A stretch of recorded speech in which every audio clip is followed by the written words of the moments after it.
좋습니다. 그러니까 외워두십시오. 2007년 기준으로 남자가 76세입니다. 여자가 83세입니다. 그래서 나는 이 정도 앞으로 살겠지 이렇게 생각을 하는데 이거는 맞는 계산이 아닙니다. 왜냐하면 이 평균 수명에는 유아 사망, 어려서 죽는 애들, 그리고 병들어서 아파서 죽는 사람 이렇게 다 포함되어 있는 겁니다. 그렇기 때문에 예를 들어서 60살까지만 이렇게 있으면 건강하게 살아있으면 그 다음에 얼마나 더 살 수 있느냐 이런 거를 기대 여명이라고 합니다. 지금요 60살인 사람의 경우에는 제가 기대 여명표라는 게 있는데 그 표를 보니까 주석에 이렇게 나와 있습니다. 지금 60살인 사람이 앞으로 몇 년이나 더 사느냐 기대 여명은 전제 조건이 중요합니다. 의학의 발전까지를 고려하면 여러분 아시죠? 지금 의학이 엄청나게 발전을 하고 있습니다. 그 의학의 발전까지를 고려하면 지금 60살인 사람은 남자가 30.75년, 여자가 36.63년을 더 산다 이렇게 나와 있습니다. 그러니까 일단 환갑까지만 안 죽고 살아나오면 그 다음부터는 기본이 평균이 남자가 91세, 여자가 97세입니다.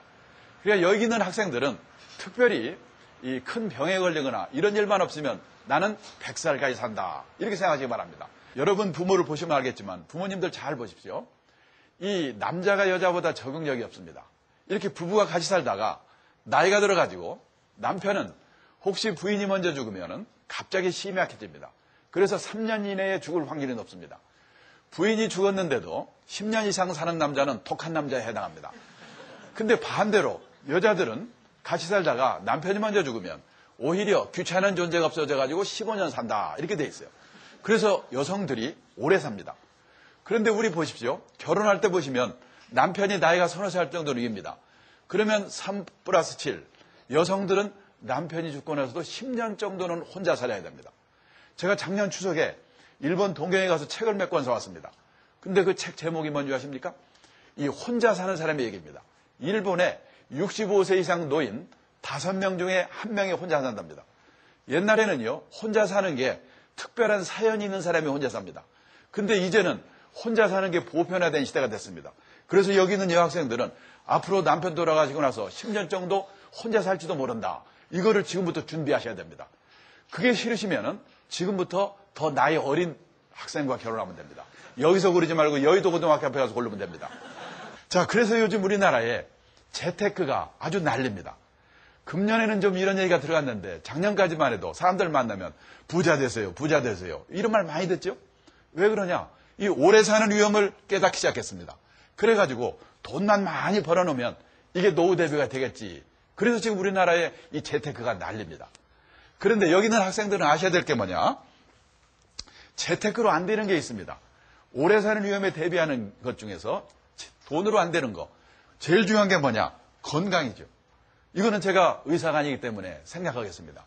정말로 나이 들어서 특히 아프면 이게 보통 문제가 아닙니다. 그런데 그 건강이라고 하는 것은 무슨 어느 날 갑자기 나빠지는 게 아닙니다. 여러분 술 드시죠? 또 담배 피고 뭐 이런 것들이 잘못돼가지고 조금씩 쌓여가지고 나중에 건강을 해치는 겁니다. 그러니까 다른 무엇보다도 중요한 게 건강입니다. 건강에 주의하셔야 됩니다. 자, 그 다음에 두 번째 중요한 게 그러면 돈인가? 그 돈일 수도 있습니다.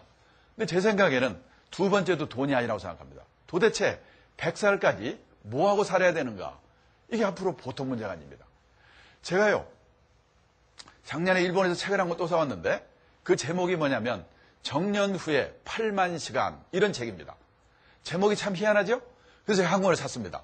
뭐라고 썼는가 이렇게 봤더니 우리가 60까지 일을 한다고 가정하자. 지금 우리나라 말이죠. 공무원하고 학교 선생님 빼고 나면 60살까지 직장에서 버티는 사람이 몇 명이나 있습니까? 제가 있는 이 증권업계는 얼마나 이 세대 교체가 빠른지 제가 사장을 할 때 대리, 사원이었던 친구들이 갑자기 저를 찾아옵니다. 저 이번에 명예퇴직 했는데요. 어디 취직할 데 없을까요? 놀라가지고 너 몇 년생이냐? 예, 65년생, 66년생. 지금 60년대 중반 출생자들이 명퇴를 해가지고 일자리를 구하고 있습니다.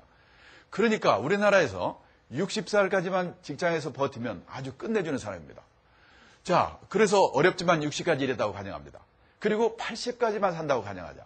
실제는 아까 뭐라고 그랬죠? 100살까지 삽니다. 80까지만 가정을 해도 정년 후의 인생이 20년입니다. 정년 후의 20년은 현역 시절의 35년에 해당합니다. 그러니까 100살까지는 놓고 보면요, 70년에 해당합니다.